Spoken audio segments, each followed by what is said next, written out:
Hello everyone and welcome back to Anything Joe's, a collaborative journey through the world of G.I. Joe. My name is Greg Engel. And I'm Jaren Decker. And we'll be your host today. Today on Anything Joe's, we are back on comic book week, and we're also back on the original Marvel run. We had just taken a brief detour to talk about G.I. Joe Declassified, the Devil's Due series that focused on how the original 13 got to where they are now, just before they joined the team.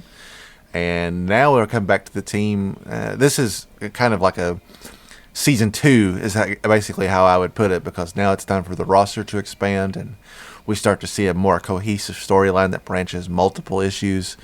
It really starts to change starting now, essentially, in a good way, obviously. And we also have one other little unique piece of trivia or information. This is the second comic book that was advertised for with animation on TV. And since there's no comic book 3-pack of figures to go along with this set for the first time in quite a while, I thought we would take a look at this commercial and talk a little bit about it briefly before we compared it to the comic book. So let's do that right now. Let's boot up the video and check it out. It's unacceptable! Look! G.I. Joe is beating us in the snow! G.I. Joe is fighting Cobra, the enemy, on land, the sea, and air. G.I. Joe, American hero.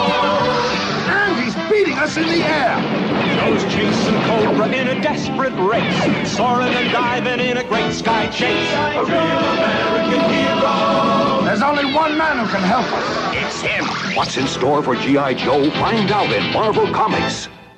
Alright, so first of all, Cobra Commander's voice is super weird in that. It's weird to hear anything other than Chris Latta's voice as Cobra Commander in the animated series. I don't hate that. This is one of the earliest examples of G.I. Joe animation that exists other than the issue 1. So obviously a lot of this stuff there is no reference point for this. It's pre-cartoon or pre-animated series. And it's also interesting because this small 30-second clip probably had to be made pretty far in advance of the actual release of the comic, which means they had to plan things out pretty considerably far ahead of things. I mean, it's a pretty vague commercial, right? It's just like G.I. Joe attacking Cobra, and Cobra got a new guy. Here he is in the shadows. So the comic book has plenty of flexibility to make those small events happen in the time of that. What do you think about this type of animation as advertisements for comics? You know, it's weird because in the first episode, when we were talking about the history of Hasbro, we talked about how this was their loophole, that they couldn't advertise for the toys because of the way the law was at the time. So they decided to advertise for the comic book, which is of course just a big advertisement for the toys as well. Does this seem really unusual to you? Going to the point where we had covered where like why they did what they did, it makes great sense. Like they're genius, that was really smart. But like being, I guess, not having been around during that age, it would be really strange for me to see a commercial for a comic book. Like it'd be really, really strange. They're kind of out of the zeitgeist by the time I was really coming around. So. But I loved the animation. I thought they did really great on it. There was a glaring character missing, but that is what it is. Yeah, I think it is very cool. It's almost like a little piece of history. And they didn't advertise every single comic. They spaced them out, I guess, because of the length it would take to produce. You couldn't pump one out every single month for every single book, so we only have so many of them to look at. I don't ever remember these commercials as a kid, which is crazy because they advertised well into the at least closer to the halfway point of the lifespan of the book, but I can only ever remember the actual toy commercials. So I don't know, maybe it was a good jump starting point, but yeah, it doesn't stick them out. I don't have any memorable memories of seeing one and being like, I gotta get this. Although at this point it's still pretty early. I had not started reading the comic and won't for a few years still. Okay, so let's take that knowledge and compare it to the actual book itself and see how it holds up. Let's open up the second trade paperback for me. You're still reading the regular floppies, so I'll turn to you if there's a letters page, and we'll see if there's anything interesting there.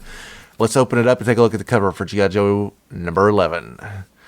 Cover to number 11, I think this cover looks really good. So this cover also has a great striking background. It's like there's a like a fade from like yellow to kind of an orange. These static backgrounds seem like they're lacking detail, but in a very real sense, make the foreground imagery kind of pop out at you, I think.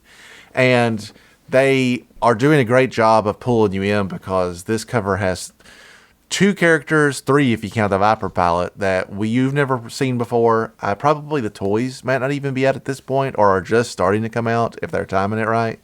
So when you look at this cover, you're immediately like, well, who are these guys and what are these vehicles? And it draws you in quite well. And I think the art itself is fantastic. Like I think the detailing on the polar battle bear is great, and I think the like expression on their faces, like you see everything you need, right? That's a snow guy, no matter what you know about him, and the other guy's obviously a medic because he has the first aid kit, and then obviously Cobra has a new glider. Although it's understandable if you saw this and thought, hey, this looks like the glider they used in issue 1. Which we also talked about when we covered that issue. And it does, definitely. It's got some subtle differences because, now it's actually based on a physical toy, but it does throw me back to that. What are your thoughts on this cover? I think from an art point, I think it's really cool. I like the high color contrast. You use yellows and reds, it's really eye-catching. But I can't imagine being someone who'd followed this lines for... Was this a monthly book, I guess? So 10 months? Yeah, it was. Roughly. Their release schedule was a little spotty, I think, in the beginning. So following this for at least 6 months, probably. And then immediately you're just like, I know nothing that's going on this cover. Like, you could maybe convince yourself that's one of the original 13s that's driving. Maybe like, oh, it's Clutch. But, like, it would just be shocking to me. Like, it's like if you went and got a Batman book and you didn't know anything on the cover. Like, that would just be weird. But it would make you want to read it. So, I guess to that point, it would serve its purpose. Yeah, it's funny because comics all come out on a certain exact day. So we can probably make a pretty, we could do a little bit of investigation and probably determine the exact day that this book was on, shelves or in grocery stores or comic book stores. But figures, just like now, release at all times. So there may have been kids that would see this book and could turn around and buy the figures. And there may have also been kids that saw this book, read this book, and read several more books and still hadn't seen figures on their shelves at this point. So there's no definite way to know exactly how the figure rollout was comparing to this at the time. All right, so let's crack this bad boy open and take a look at all these new guys. Issue 11, The Pipeline Ploy. Written, technically it says scripted by Larry Hama, penciled by Mike Vosberg. Inside a G.I. Joe helicopter skimming low over the Alaskan tundra. See that column of black smoke next to the oil pipeline? That's your new unit, the G.I. Joe team, right in the thick of it as usual.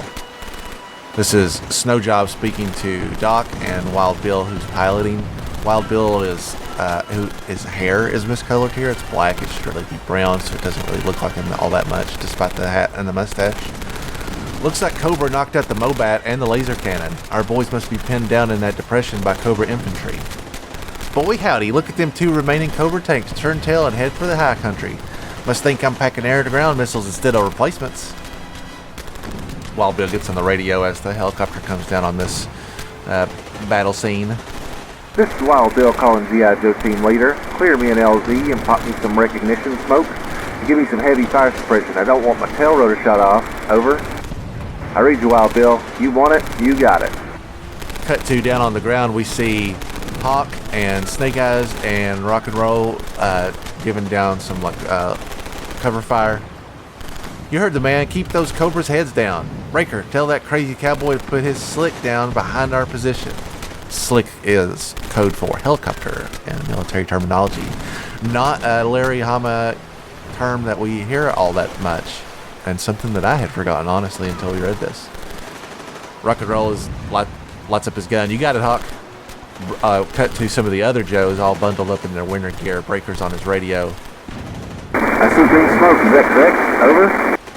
Green is correct. Be prepared to unload 3 stretcher cases and 1 walking wounded as soon as you offload the supplies and new bullet stoppers. Replacements. Over. Helicopter touches down. Roger that. I'm down and commencing offloading. Gotta start getting off, and you can see them unloading the Polar Battle Bear. and a kind of a silhouette. Move it. Get that Battle Bear snowmobile under cover and hustle with those stretchers. I hope Wild Bill brought plenty of ammo because I'm down to my last belt. Rock and Roll fires off one. Last barrage of bullets. Same silhouette as they're packing off the wounded in the helicopter. Come on, let's get wounded deployed so I can get out of here. Doc starts inspecting and bandaging the people on the helicopter. Short fuse, you and Grand Slam and Steeler are going to be alright. I'll see you later after we clean up this mess out here. Thanks, Doc. Snake Eyes. Rock and Roll? Rock and Rolly? Is that what that says? What is... Can you read that dialogue to me? It looks like it's rock and roll with like a semicolon on mine. Mine looks like it says Snake Eye. It says Rock and Rolly. Rock and Rolly. I'll put a comparison of that up so you can see it. I'll have to look at yours to see if that's true, but that is definitely not a semicolon. Mine's not very big, so it could be. Oh wait, hold on. I think it's actually, as I pulled it up closer, it looks more like an exclamation point. Just a very weirdly done. It's not as prominent as the Snake Eyes, but on mine, when I get real close, it looks like a... Oh, there's no question. It's an exclamation point on yours. Mine does not look like that. It looks like there's almost like a crease that is in between the L and the exclamation point. And when they cleaned it up, it got mistaken for the letter Y. So there you go. Fun facts, fellas. If you guys are comparing, there's another error in the reprints. Shame. It's a shame, really. Pull back for some resupply and chow. Gung Ho, Snowjob, and Doc are relieving you on the line. So our new Joes roll out, including Gung Ho, who we had not seen yet up until this point. The Joes that have been relieved are taking a break behind the snowmobile. Yuck, sea rats, all ham and lima beans. HQ sends us the worst. We ask for replacements and they send us a 4-eyed medic, a ski bum, and a marine. Hawk is 5 below 0 and that maniac Jaren is running bare-chested just so we won't miss his core tattoo. Don't talk with your mouth full, Rock and Roll. It's disgusting. Snowjob, Gung Ho, and Doc, keep up your fire. I'll brief you at your posts. We've been out here for a week investigating reports of Cobra activity all around the Alaskan oil pipeline. There's a little flashback as they show them ambushing our first look at the Cobra HISS tank, which looks gigantic. Really, really big in this. We ambushed a column of Cobra tanks and infantry following the pipeline south. We managed to knock out all but 2 of the Cobra tanks before they zapped our heavy stuff. When they saw your slick coming in, they must have thought it was a tank killer gunship. Their last 2 tanks took off following the pipeline south again, leaving a reinforced fire team to pin us down. My guess is that the tanks are going to wait just over the next rise for the fire team to catch up to them as soon as they pull out of here. You're right, Hawk. The Cobra infantry is withdrawing. They're double timing along the tank tracks. Once they catch up to the tanks, they'll be able to make good time. We can't follow them because the Battle Bear can only carry 2 or 3 at the most. Well, lucky for us, Cobra leaves a real messy battlefield. When the Mobat knocked out that Cobra HISS tank's turret, they know the name of it now. They just abandoned it. But its engines and tracks are still in running shape. Rock and Roll rides with Snowjob on the Battle Bear. Everybody else climbs on the HISS with me. Remember when I said the HISS tank is huge? It's a 2-seater. They've got 2 more guys on the back and a guy in the gun. It's a behemoth. Somebody is drawing this well out of scale. Doesn't have the toy for reference, I guess.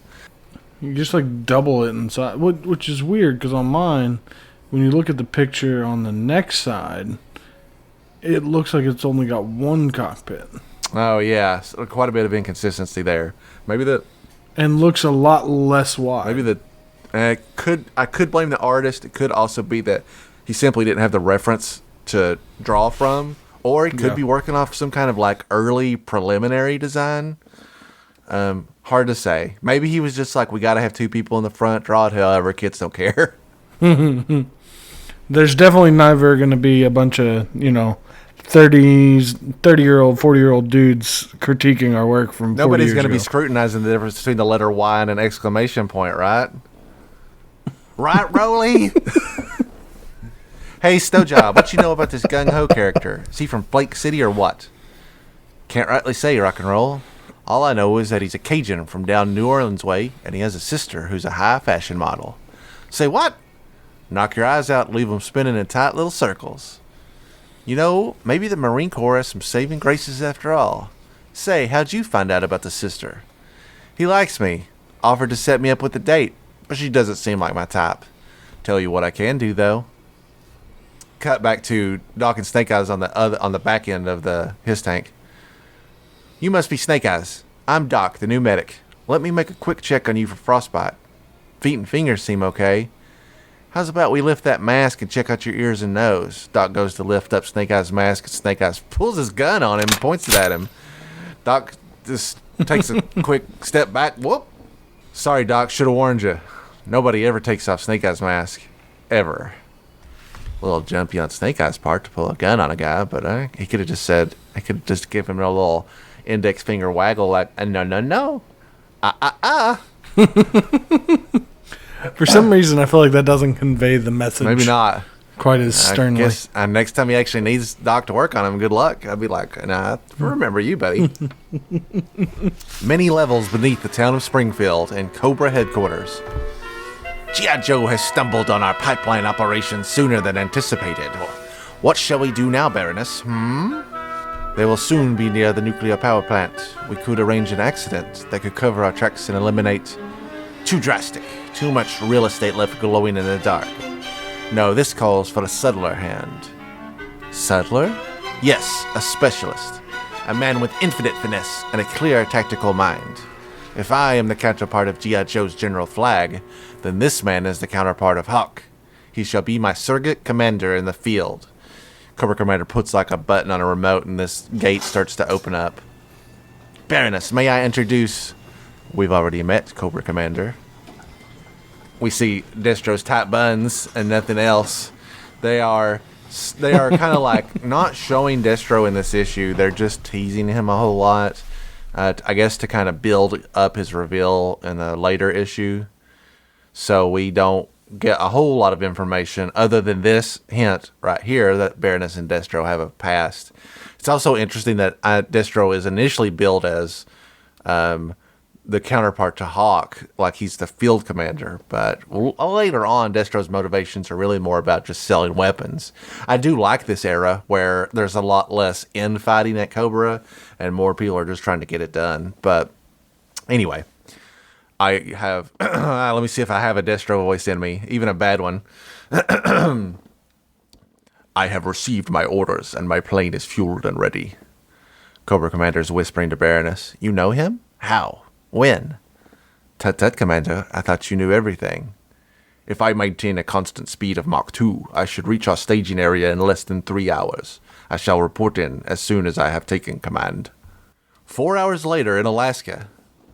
What is it, Snowjob? They've stopped. Group of industrial-looking buildings right next to the pipeline. Can't tell what. Must be a pumping station. They built one every 50 miles or so to maintain the pressure and provide cutoff points in case of leaks. What could Cobra want with a pumping station? Better tell Hawk to get up here. Something's going on. I hear you. Hawk is on the ridge with the binoculars looking over it with Snowjob. Well. Looks like they're unloading cargo from one of the tanks. Mighty strange cargo, too. Just what is it you carry around in double-walled stainless steel containers? Through the binoculars, we see Cobra officers offloading large metal cylinders and loading them onto his tanks. Look, the second tank's moving out with most of the infantry. What do you make of this, rock and roll? I think we should split up and send the stronger force after the tank and infantry.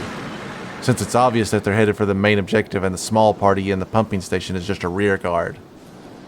Split up? Not so good. I think better to take out station first, capture tank, and then go after main body, no? That's my gung-ho voice. Get used to it. I think maybe the Snake Eyes, he agreed with me. He nodded like hungry gator. I actually think I do a better gung-ho than a Destro. That's sad. So do I. Besides, I'm real curious about those canisters. That gung-ho is making it real difficult for me to like him. You sure about that sister of his? Would I lie to you? Further south along the pipeline. Cobra Commander, I am reporting in as ordered. I have taken command of the main body and am en route to the primary objective. The tech crew has initiated procedures at the pumping station. The G.I. Joe team should have the station under observation by now. I have taken that into consideration. At the pumping station, careful, don't spill any of that stuff. Cobra guys got like little hazmat suits on and masks protecting them from whatever they're up to. You don't have to tell me how dangerous this is. I just want to get this stuff into the pipeline and get out of here. Just the same, I'd rather be here than with that specialist the commander parachuted into us. He gave me the creeps. Did you see his? Suddenly the door kicks open, Rock and Roll lets out a burst of fire from his gun. Party's over. Rock and Roll's got the door, I've got the window. Snowjob blasts out the windows from the side. Officers are just laying on the floor. They pretty much got them dead to rights. And Snake Eyes should have got the guards in the back by now. Everybody's accounted for, and it looks like we got ourselves a prisoner. Ah, you fools. Your fire broke open the canisters. Those canisters contained a plague toxin. We've all been exposed. We've got less than 6 hours to live. Doc is checking out this Cobra guy. Quick, radio headquarters for an antidote. Useless. It's a totally new strain. There was a Cobra big shot specialist who left here in the tank. He is the only bottle of antidote. Suddenly, an explosion from the back, and our Joes are knocked to their feet. Oh, a mortar attack. That's no mortar. That was an RPG, rocket-propelled grenade. That Cobra infantry squad that marched out of here with that tank just doubled back and swatted our transportation. The HISS tank they had hijacked is now completely wrecked.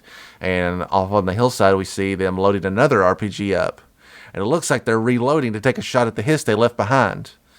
Joes take that broken window that Snowjob punched out as a fortifying point, return fire from there. Button them down, don't let them get a clear shot. Too late. There goes their other tank. Quick, while they're reloading, get that battle bear under cover. Hawk has grown a full beard over the course of this issue, and it's very confusing because he makes him look a lot like Rock and Roll in a lot of these shots. They're pushing the snowmobile into this little shack that they're trying to defend.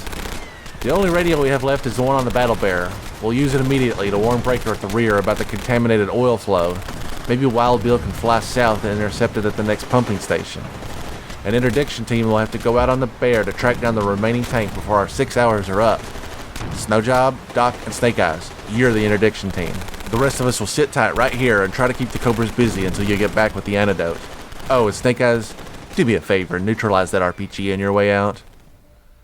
Minutes later at the rear landing zone. Here's the situation, Hawk. We got 2 slicks standing by on deck. One of them is ferrying our wounded back to Field HQ where it'll pick up reinforcements and a medical team for you.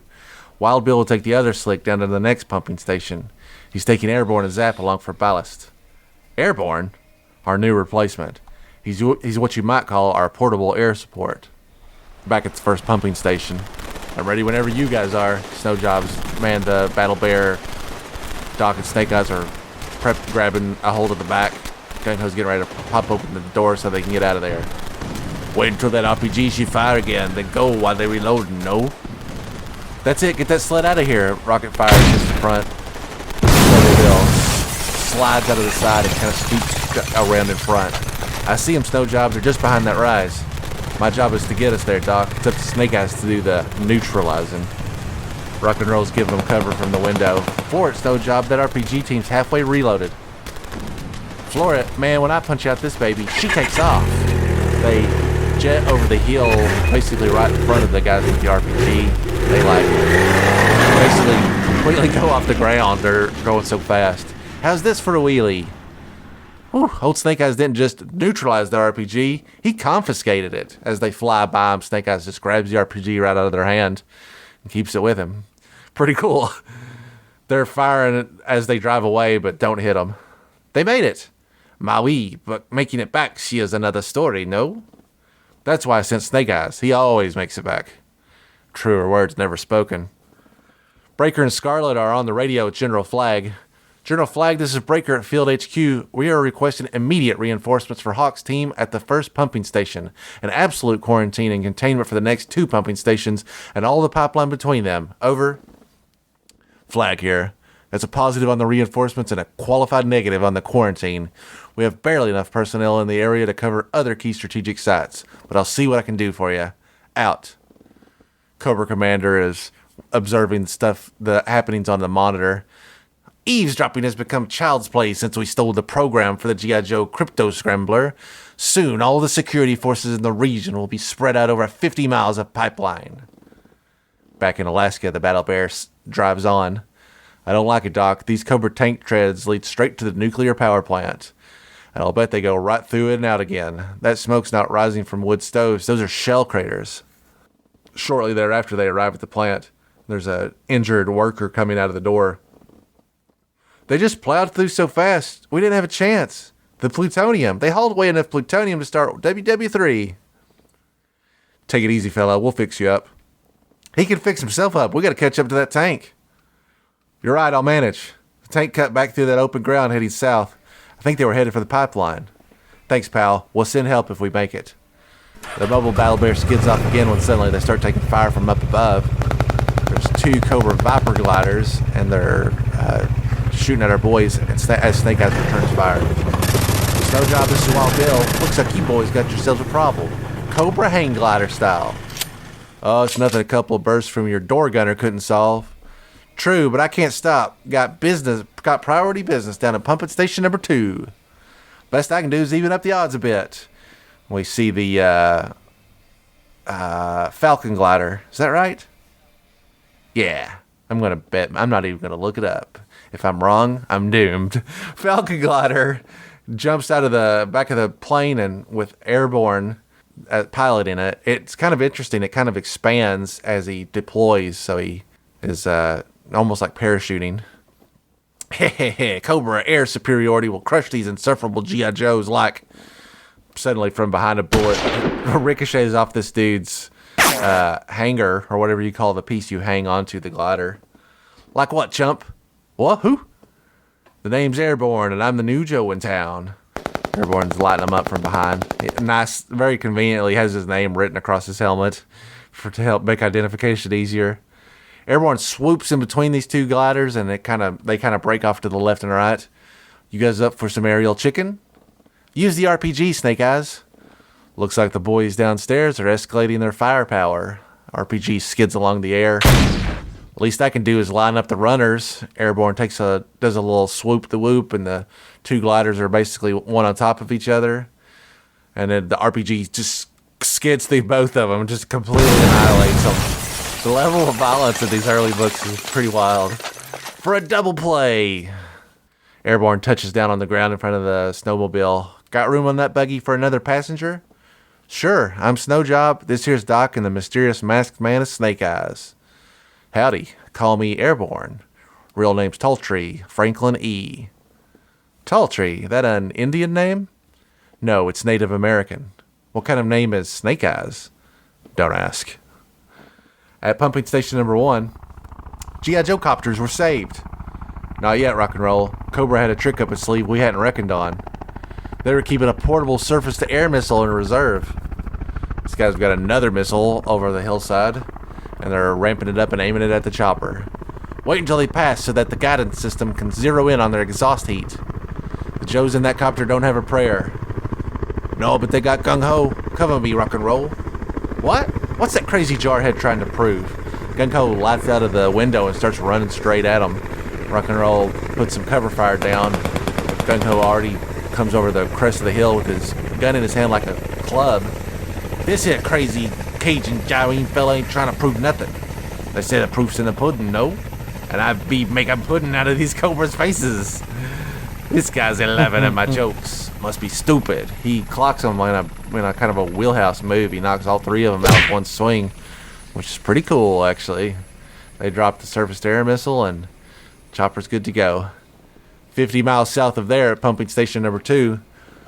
Looks like they've got the welcoming committee out for us, Wild Bill. Breaker must have briefed them on the radio, Zap. All these guys are coming out in purple jackets. Hi, we're the oil company's maintenance crew.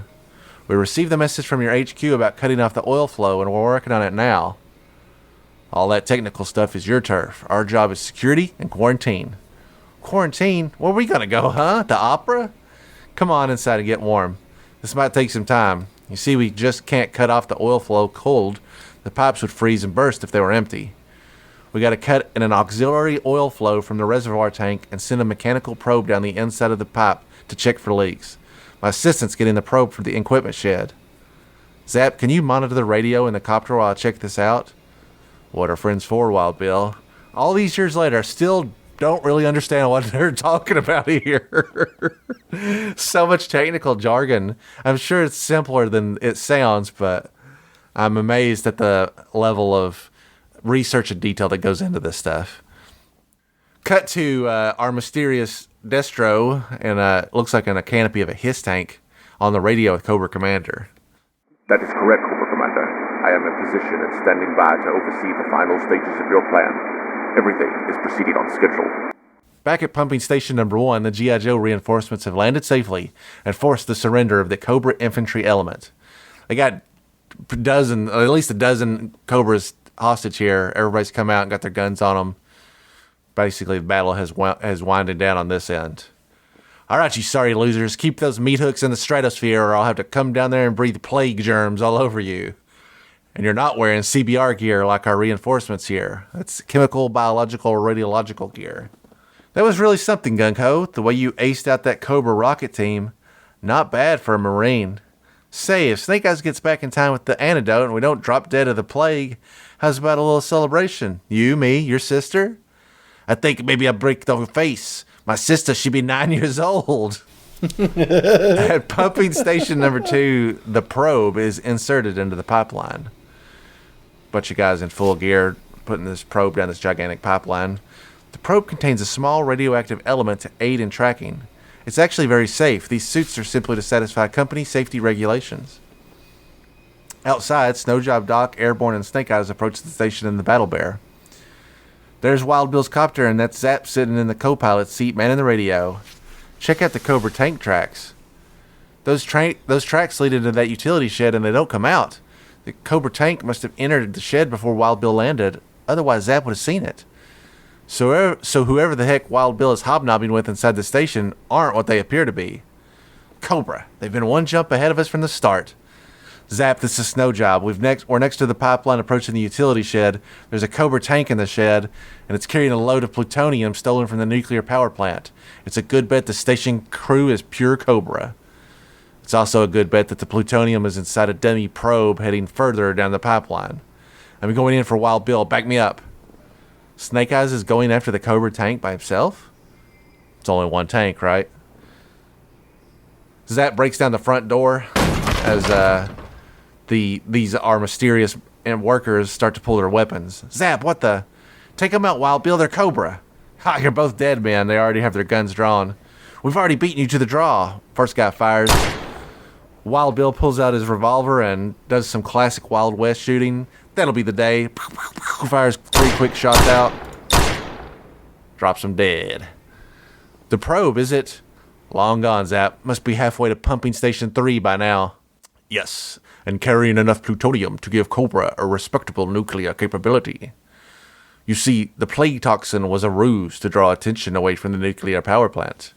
It also forced you to shut down the pipeline, provided an excuse for the probe to carry the plutonium down the pipeline to station number 3, where a Cobra helicopter crew is waiting to fly it out of the country. You mean the plague toxin is a fake? Those Joes who are at station number 1 aren't infected? Oh, the toxin is quite real. It had to be convincing.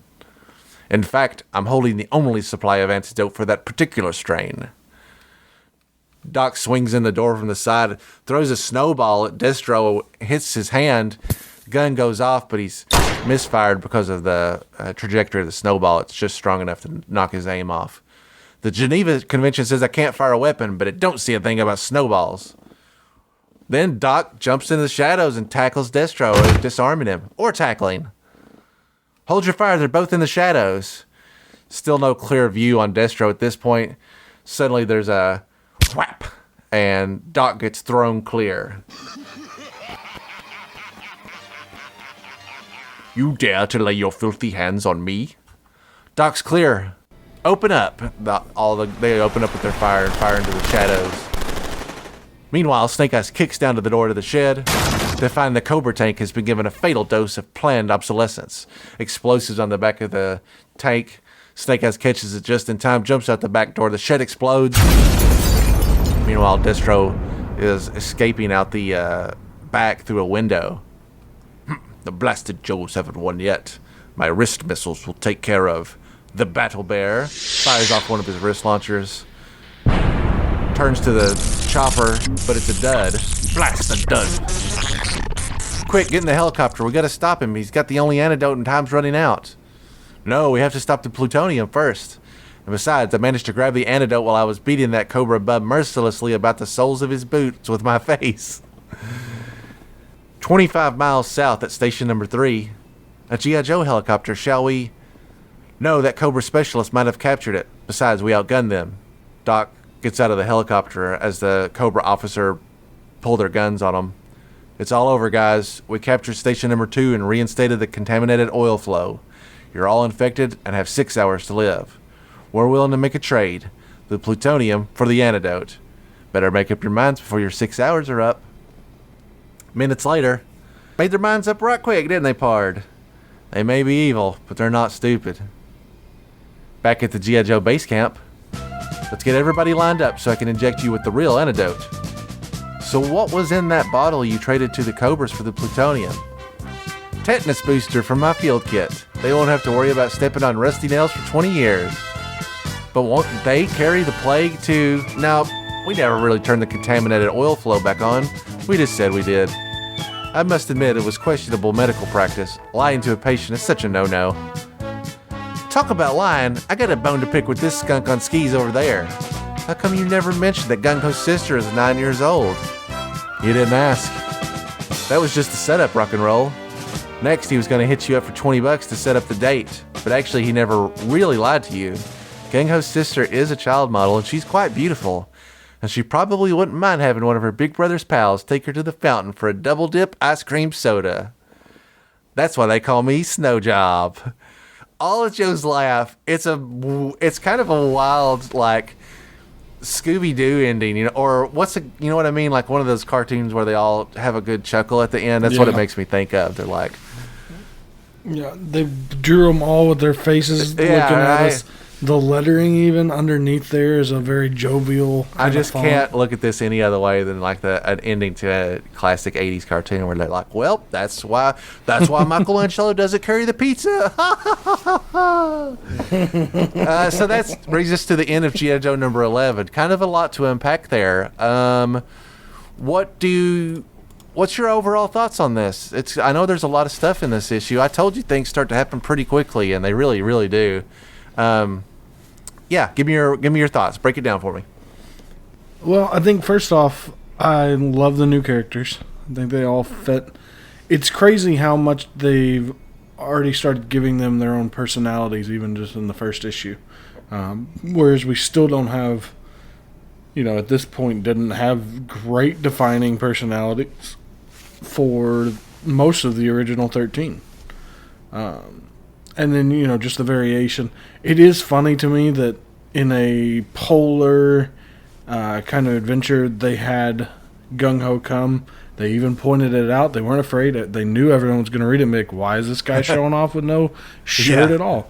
But they also went ahead and covered their bases because they brought in Snow Job. They were like, well, this guy doesn't wear anything for the weather. And then this guy's actually literally just like made for this weather. So they kind of evened it out. I wonder if Larry saw Snow Job and thought, well, maybe I should set the mission in snow.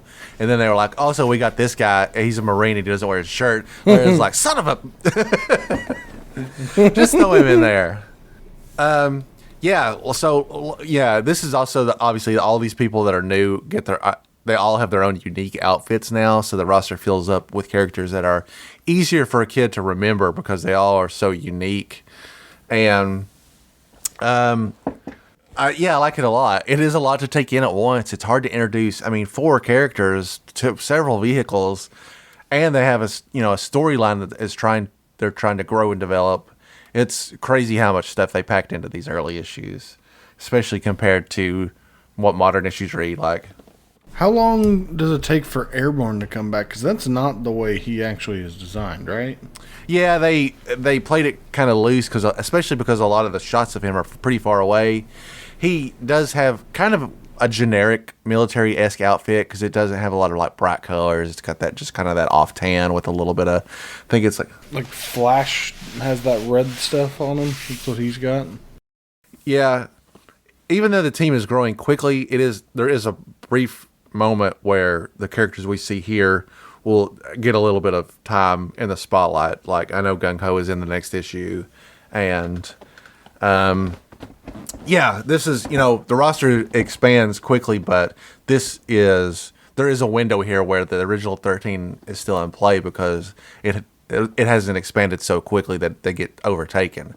The cartoon doesn't do it any favors because the cartoon accelerates the popularity of specific characters from like Duke on, because those guys all had unique outfits. So you don't see hardly any of the OG-13 in the cartoon, or it would be real like they just weren't focused on it as aggressively as the 85-86 era. So that didn't do them any favors in putting them in the spot, or like kind of putting them out of the spotlight. But we're not there yet. Probably the next year, we've still got plenty of original 13 characters being used on missions in different ways.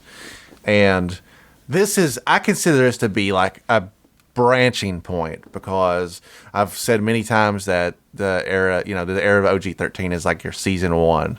And starting in the next issue, we get into a very long developing plot that pulls characters back from previous issues. It adds in new elements and new characters, and it's really, really good. Like this, and I think that this one shot kind of like serves as that bridge where they're like, we're not ready for you to start the big picture story yet, and we also want to get some characters introduced. So it bridges that gap. It's like one of the last issues for a while where you get a self-contained story. 20 is a fill-in issue, and that's a single story, but everything between now and 20 is kind of part of one bigger story, or there are stories, coming and going as part of one big plot. And I'm really excited to talk about that. Every issue, it seems like I get more and more pumped for the next issue, and it's going to probably be like that for a while because we have lots of great things on the horizon. But I do feel like the big main plot of G.I. Joe is getting ready to open up in the next issue. And I look forward to talking about that one and discussing it. And I have some plans to bring in a returning voice actor. We were a little short on time on this one. We had some technical difficulties where we missed a week, and we're trying to recover some audio. But I'm hoping to get back on track with that on our next few episodes. Speaking of our next episodes, we'll be back in 2 short weeks to talk about our time spent at Lexington Comic-Con this weekend, where we met Larry and had a short conversation with him, and we did a little bit of G.I. Joe shopping as well. We've got to get caught up on some news, and after this weekend, I actually have some recent acquisitions to talk about as well. If you'd like to get a jump start on that, you can go check out our socials, where we've been showing pictures with us and Larry, and some stuff we got signed, some stuff we picked up. You can kind of weigh in on it now and tell me what you think about it. And those socials are Anything Joe's Pod. You can find that on Twitter. That's us on Instagram. You can find us on Facebook. You can also check out our YouTube channel if you're not there already, and that's just youtube.com/anythingjoes. And if you are on YouTube right now, why don't you leave us a thumbs up, or subscribe if you haven't, or leave us a comment, or review the show on iTunes. We haven't done a call to action in quite a while, but if you haven't left a review and you're willing to do so, it's greatly appreciated. If you could share this in your local G.I. Joe community and say, hey, if you guys haven't heard these guys, check them out. Hey, that would mean a whole lot to us, actually, and we'd really appreciate it. Our growth has been steady, and I'm very happy with the audience we've acquired. People are writing to us regularly and commenting on it, and I just want you guys to know that I'd love it. I really enjoy interacting with this community, and I always have. So thank you. Continue to write in, and we'll continue to write back or talk about it. We have some mail to talk about on our next show that I'm excited to get into as well. And that's going to do it for us. Thanks so much for listening, and we look forward to talking to you again in just 2 short weeks, where anything's available for discussion here on Anything Joe.